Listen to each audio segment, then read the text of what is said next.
se reconstruindo por causa do segundo grande conflito. Naquele momento, a preocupação era punir os culpados e recuperar as vítimas. Os danos causados na mente de todos os seres humanos eram muitos. Os torneios da FIFA passaram por um hiato de 12 anos. Para voltar à cena, precisava a poeira baixar por conta desse grande conflito. Como tudo no mundo na época, o futebol também foi muito prejudicado. O mundo não teve a chance de ver grandes jogadores brilharem em seus auges, como o do grande Torino, da seleção da Argentina, e também o Sporting de Portugal. Os italianos não poderiam contar com os jogadores de Torino por causa da tragédia de Superga. Os argentinos tinham conflitos políticos com o Brasil e com a FIFA devido a alguns jogadores participarem de uma liga pirata na Colômbia sem a autorização da Federação Internacional. E Portugal não podia contar com os 5 violinos que encantavam os europeus entre 45 e 49. Tiveram sim seus encantos nos anos 50, mas não era o auge. E por conta da localização e devido à reconstrução que os países estavam tendo, muitas seleções acabaram desistindo de participar.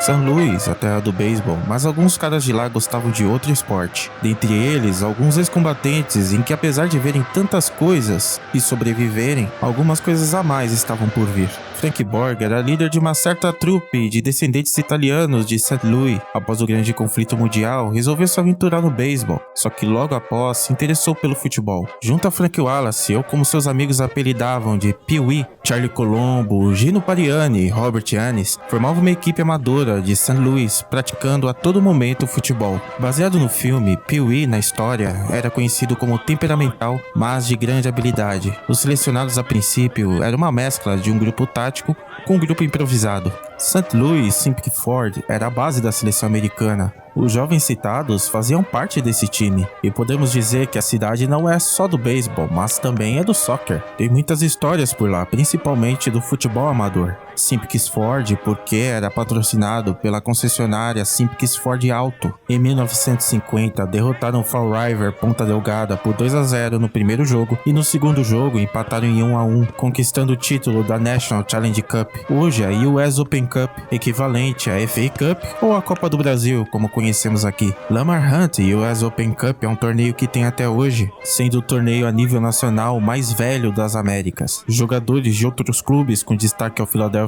Nationals, time de Walter Barr, era um time com mais técnica do que o Simpkins. Time também que participava McElvany, o escocês, que era capitão da seleção americana no Mundial de 50. Jogou também no Wrexham de Gales. A técnica deste escocês era mais apurada em relação aos outros companheiros da seleção. A base dos Simpkins tinham jogadas bem improvisadas, enquanto o Barr e outros jogadores que já tinham experiência na seleção nacional, inclusive Barr, por exemplo, por ter participado nas Olimpíadas de 48, prezavam muito pela tática. E isso faltou muito para a US National Team. O problema defensivo dos Estados Unidos era evidente, até pelas goleadas que haviam tomado antes da Copa. Só que um país que já não tinha muito amor pelo futebol, o esporte inglês, jogo coletivo, dominar a bola com os pés, isso é muito britânico. Mas mesmo assim, a paixão pelo esporte reinava dentre esses jovens. Parte da seleção não era jogadores profissionais. Joey Gatkins, por exemplo, o haitiano que encontraram em um restaurante em Nova York, lavava pratos para pagar a faculdade de contabilidade. Borg fazia parte de uma família que tinha negócios com funerária. O cenário americano era praticamente um time de um catado, como diria aqui no Brasil. A seleção americana participava de jogos, perdia esses jogos. Por exemplo, nas eliminatórias para a Copa,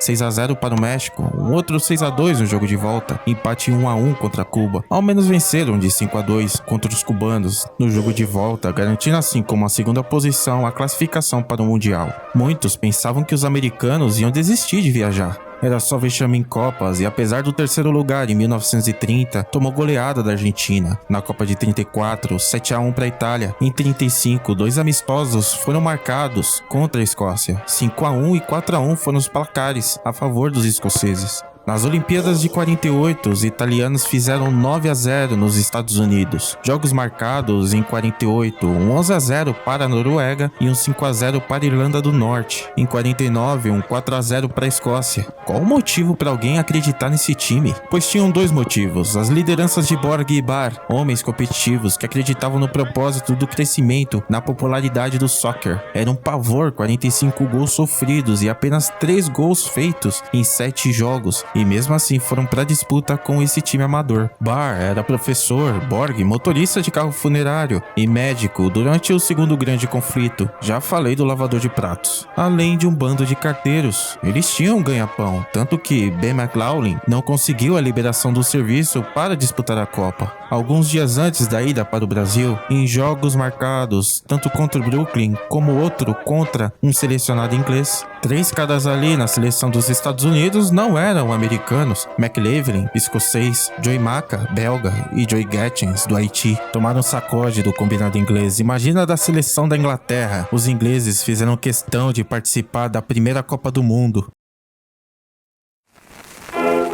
Pois é, os chamados reis do futebol na época, os inventores da bola, fizeram questão de participar do seu primeiro torneio mundial. Para o terror dos americanos, eles estavam no grupo 2 também, junto com Chile e com a Espanha. Eram muito favoritos. E a soberba era tamanha, os jornais, a imprensa, a Inglaterra, todos tinham certeza que a Inglaterra faria uma Copa excelente. Jogadores super profissionais, o Wolverhampton, do Manchester United e do Tottenham Hotspur, antes da Copa eles desfilavam em campo. Somavam 23 vitórias, 3 empates e só 4 derrotas. Com destaque nesse período, um 4-0 sobre a Itália em Turim, 10-0 sobre Portugal em Lisboa, com vários jogadores do Sport em 47, e uma goleada de 6-1 em um combinado britânico contra uma seleção da Europa. Classificaram na Copa do Mundo pela British Home Championship, um torneio que participava a Inglaterra, a Irlanda do Norte, Irlanda, País de Gales e a Escócia. O English Team fez 4-1 no País de Gales, 9-2 na Irlanda do Norte, e o título foi na Escócia, em Hampden Park, com um gol de Bentley, onde 130 mil pessoas estavam no estádio.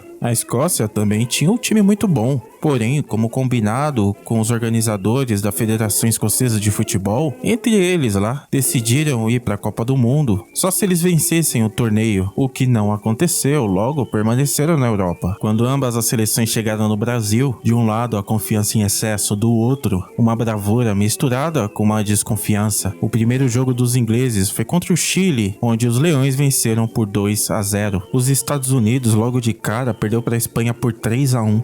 E o dia 29 de junho estava se aproximando. William Jeffrey, o técnico dos Estados Unidos, também chamado de Bill, disse na época que eles eram ovelhas prontas para serem abatidas. A Europa não tinha a mínima condição, nem estrutural e muito menos em espírito de suas mentes traumatizadas pelo conflito, então outro lugar tinha que ser escolhido.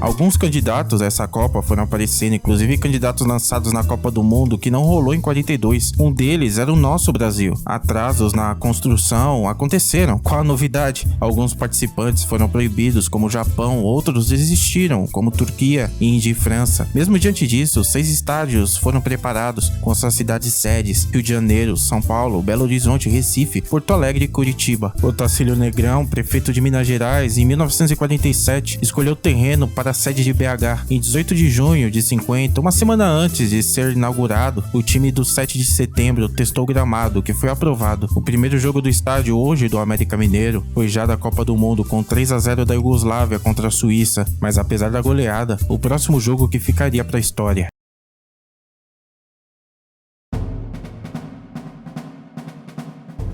Entre medos e soberbas, o jogo rolou, e os favoritos mostraram para o que veio. Bentley deu o primeiro chute, parado por Borg, 12 minutos significativos para ambos os lados. O ataque inglês estava irredutível, parados pela trave pelo goleiro Borg. Saber sofrer é fundamental para vencer, é onde o mental se afia. Os americanos nunca sofreram tanto na história do futebol. Passes perdidos, interceptações e desarmes realizados pelos ingleses com facilidade, os inventores do futebol taticamente massacrando os norte-americanos. americanos. O tempo passava, e onde estavam os gols ingleses? O fato era que quanto mais o fogo dos bombardeiros britânicos vinham, os estadunidenses forjavam a sua mentalidade. Os 13 mil espectadores começaram a gritar, mas em favor aos americanos, que deram um chute ao gol só aos 25 do primeiro tempo. Chute fraco para a defesa tranquila de Williams. Entre os 30 e os 33 minutos, 3 chutes desperdiçados pelos ingleses, e com isso, como diz o poeta, quem não faz, toma.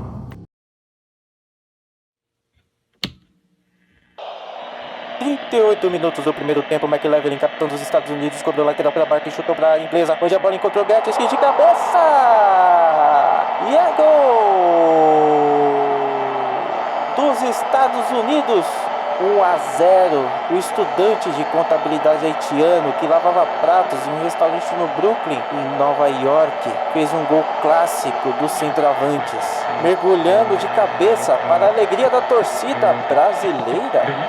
O estádio Independência estava um fervor, e não era 4 de julho, e muito menos eram americanos que estavam comemorando. O golpe foi duro para os ingleses, e por isso a busca do empate ficou insaciável. No fim do primeiro tempo, o sentimento da dor era inexplicável. No vestiário, o que se acreditava era na estatística, era se segurar ali, na matemática, pois se puderam chutar 30 vezes os lavadores de pratos, no segundo tempo alguma bola entraria. O técnico Bill Jeffrey foi pragmático, e todos os estadunidenses estariam atrás da linha do meio-campo durante o segundo tempo. No apito para a segunda parte, uma aplicação tática incrível, amarrando os ingleses com muita bravura, inclusive o goleiro Borg muito bem posicionado nos lances que defendia cobranças de faltas e chutes ao gol com a bola rolando. Quanto mais o tempo passava, o coração dos ingleses batia mais forte, com o nervosismo vindo à tona, a soberba se quebrando, enquanto a bravura dos Yankees crescendo. Aquele país de selvagens, ladrões, não é possível. Estava logado ali o triplex na mente dos ingleses pelos americanos. Só que a bola deles é oval, mas o que é que está acontecendo? Faltando 8 minutos, Charlie Colombo fez um lance polêmico desarmando Mortensen, o que para os ingleses era terrível aquilo. Como pode o juiz não ter dado pênalti? Precisamos cobrá-lo. E o juiz puniu sim, mas com falta próxima à área, em que mesmo cobrada para a cabeça de Mullen, Borg estava no seu dia e executou uma defesa espetacular. O gosto amargo veio, mas com outro protesto, pois para os europeus a bola entrou, só que ela não cruzou na linha do gol. 40 minutos do segundo tempo era ataque contra a defesa, mas os leões estavam rugindo pouco. Viram os americanos efetuando o contra-ataque para o chute de Frank Wallace. O Pee-wee foi interceptado pelo zagueiro Alf Hansey, e com o chute travado, ficou fácil a defesa para o goleiro Williams.